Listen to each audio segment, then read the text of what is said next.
Yo, what's up guys, it's NLW Figs here, back again with another video. Today, got an action figure setup video for you guys. Haven't done one of these in a very long time, but I'm going to debut a new series today. What I'm going to do is I'm going to go through every moment, every key moment of the month in wrestling, whether that's WWE, AEW, New Japan, wherever it may be, and I'm going to do it in an action figure setup format. So I'll go through some of the key moments in the month in this entire action figure setup. But before we get into it, make sure you like the video as it helps get the channel out there. Also remember to subscribe to NLW Figs, and what is your favourite moment of the past month? Let me know in the comments below. But without further ado, let's get into it. And we'll start with probably the biggest news in the wrestling world, and that is the debut of Daniel Bryan in All Elite Wrestling. Bryan Danielson now. So he signed a contract, he's now on TV, and he seems to be heading right to the top in a feud with Kenny Omega. Where he goes from here, I don't know, but it's certainly exciting to see Bryan Danielson in AEW.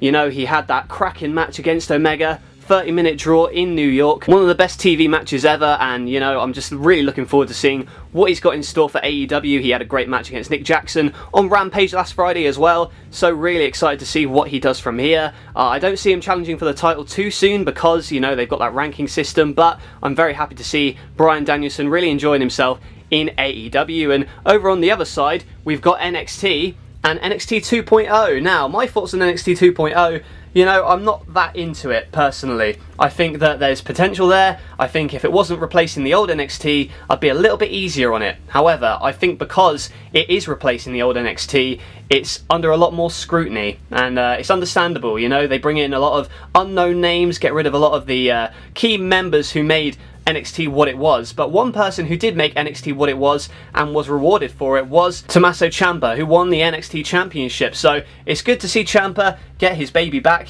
However, what's he going to do from here? It looks like he's going straight into a feud with Bron Breakker, aka Rex Steiner. So, you know, why don't they just call him Rex Steiner? I don't know. But Rex Steiner, Bron Breakker, whatever you want to call him, he seems to be one of the highlights of NXT 2.0. There's a lot of people on that roster who are unseasoned. I know it's developmental and I get that, but I don't know if it's really worth watching at this point, because I tried to watch a few episodes of it. It wasn't really connecting with me like the old NXT was. So hopefully they find their rhythm, and hopefully the future of WWE is in good hands, but I'm not going to hold my breath for it. And I'll tell you who's not in good hands: Edge at the hands of Seth Rollins. So they had a match at SummerSlam, which was very good, and then they had a rematch on SmackDown, which was also pretty good as well from what I saw. So at that match, Edge had his neck worked on by Seth Rollins, and now both men are drafted to Raw. You wonder what's going to happen next between Edge and Seth Rollins. We'll have to see if that continues on Raw, maybe going into Crown Jewel, I don't know. But we also have, from the AEW side of things, one of the best tag team matches ever, certainly, potentially one of the best cage matches ever. We've got the Lucha Bros winning the AEW World Tag Team Championships at All Out. You know, this match had drama, had blood, had violence, had high spots as well, and the emotion in it as well. It's good to see the Lucha Bros finally get their just due as the AEW Tag Team Champions. Hopefully they get something to sink their teeth into as the champions as we move away from the Elite. But yeah, looking forward to seeing what they do as champions, and also intriguing to see what this guy does as a champion. We've got the new NXT Cruiserweight champion, Roderick Strong, so a member of the Diamond Mine, and they're one of the factions that I think is going to be putting over the new generation of talent. You know, Roderick Strong, he can have a good match in there with pretty much anybody. He may not be the best on the mic, but he's got his manager in Stokely Hathaway, Malcolm Bivens, whatever he's called now, in NXT. So, you know, as a veteran, I think he can really give a lot to the younger talent and help them grow and develop, and we'll see what he does as the Cruiserweight champion. And sadly, some bad news for one of the guys in this video. We've got Tetsuya Naito. So the G1 Climax has started over in Japan. You know, there's not been as much hype around it as there has in previous years, but unfortunately for Naito, got injured in the first match and has had to vacate his spot in the G1, has had to forfeit it. So, you know, it sucks because Tetsuya Naito, he's obviously one of the key people in that tournament. You imagine he probably would have gone on to the end, been in one of the final block matches, you know, potentially going on to the final. But it's a real shame for him, and just hoping that he can recover quickly. And we'll move on now to another feud from AEW, CM Punk and Darby Allin. In September, we saw the return of CM Punk to the ring. He faced Darby Allin at All Out. It was a good match. CM Punk looks like he's not missed a step in 7 years, and it's great, and he had a good match against Powerhouse Hobbs. So looking forward to seeing CM Punk mix it up with some of the more unestablished talent in AEW, really put them over. I think Darby, comes out looking like more of a star because of being in there with CM Punk, so good things all around there. And you know what? Really good news. Big E is WWE Champion. Yes, he cashed in Money in the Bank on an episode of Raw against Bobby Lashley to win the championship. Was it hot-shotted? Yes. Did it pop a rating? Not really, but I will say I'm very happy to see Big E as WWE Champion. I think it's long overdue. I think there's a lot of room at the top of Raw now for a face champion, and I'm glad to see that they've gone all in with Big E. A lot of people say he's too goofy. You know what? I can understand that argument, but at the same time, I think that he's just a good guy, and I just like to see wrestlers having fun. And if he's having fun, I don't care if he's WWE Champion, because he's a good wrestler. He can have a good match with anyone, and when he needs to be serious as well, he can be serious. So he's got a good range of emotions. And you watch WWE, sometimes it can be a bit dreary, a bit dull. The heels going over a lot of the time, I should say. But Big E, he's a positive energy on the program, and I think that's what the product needs at the moment. And speaking of positivity, let's go on to a man who's just won the TNT Championship from poor Miro, who you can see down there. Sad about his loss of the TNT Championship. Well, Big E just fell over there.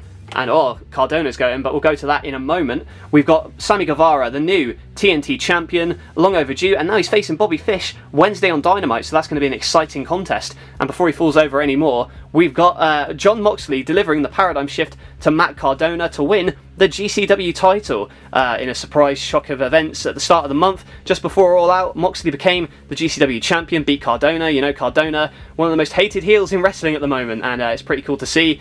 So you got Moxley as the new champion, going to face Nick Gage in October, and that should be an intense contest. Another intense contest was the match between Britt Baker and Ruby Soho for the AEW Women's Championship. It ended when Britt Baker made Ruby Soho tap out, but it looks like Soho is established now in AEW, so I'm sure she will get her shot at the AEW Women's Championship sooner rather than later. Just depends who the next challenger is going to be. Could it be Thunder Rosa perhaps? I know that that's probably the way they're going, judging by their past history together with Baker and Thunder Rosa. It looks like Rosa will be the one to take the championship from Britt Baker, at least that's what I'm hoping. They've had great matches in the past, hoping for another banger coming up. And now, with the Elite in AEW, there's a lot of bangers going on. So we've got Adam Cole and the Young Bucks together again, resurrected from the dead at All Out. Probably the most shocking thing about All Out was Adam Cole's arrival. He just left NXT, and it was unknown whether he'd stay or whether he'd go, and ultimately he is gone to AEW to join his girlfriend Britt Baker, and he made an immediate impact, joining the Elite, super kicking Jungle Boy, and now the Super Click are back together. Very cool to see him in AEW, but on the peripherals you've got the AEW champion Kenny Omega there, who is still scouting Bryan Danielson now, and that Kenny Omega has to look over his shoulder because there could be a potential cowboy coming back to ruin his AEW World Championship reign, but we'll see how that develops. And another situation we'll see how it develops is the return of the Fallen Angel, Christopher Daniels. We haven't really seen him since SCU lost to the Young Bucks on an episode of Dynamite, and the team split up, I should say, and then Daniels now returning to Impact Wrestling. So be interesting to see what his plans are for Impact and where he will fit in to Bound for Glory, so definitely looking forward to that one. And now we'll come on to perhaps the main story of SmackDown at the moment, is the reign of the Tribal Chief, the head of the table, Roman Reigns. There you see him as the Universal Champion, and there you see the poor demon, Finn Balor, flopping like a fish at Extreme Rules. The only thing that could stop him was a faulty top rope, so he fell over flat on his face, and a flat finish, if I'm going to be honest. I don't think it was the finish that a lot of people were expecting. There's also something good about being innovative in the way that you finish your matches, but I don't know, this one just looked a bit silly, especially for a main event match for Finn Balor to just fall flat on his face, and Roman Reigns just retaining the championship. Don't think it did either man any favours, but the match beforehand was pretty good. It's just WWE finishes are quite weak, even though the action itself and the wrestlers are fantastic. So we've got Roman Reigns beating Finn Balor, but in his vision, in his sights, is Brock Lesnar. There you see him clotheslining the Bloodline, the Usos. So Brock Lesnar looking destructive with his new lumberjack gimmick he's got going on. Is he with Paul Heyman? Is he not? We will see. However, that crown jewel is going to be Brock Lesnar versus Roman Reigns. Who will leave as the Universal Champion? I really don't know who it's going to be. You know, it could be either man. I know with those Saudi shows, they like to kind of pull out all stops and have a lot of surprises and stuff and title changes. So we'll see how that happens. But I can see Roman Reigns beating Brock Lesnar and just continuing his dominant reign. Maybe go after Drew McIntyre next. I know that Jeff Hardy's on SmackDown now, so maybe you do a TLC match between Hardy and Roman at TLC. That could be very good indeed. But, you know, a lot of action in this month with All Out and the draft coming up as well. What do you think of the action, and what did you think of this action figure setup? Let me know in the comments below. Make sure you like the video and subscribe, as it really helps get the channel out there. So subscribe to NLW Figs today for more epic wrestling figure content. That's it from me. Thank you guys for watching this setup, and I will catch you guys later.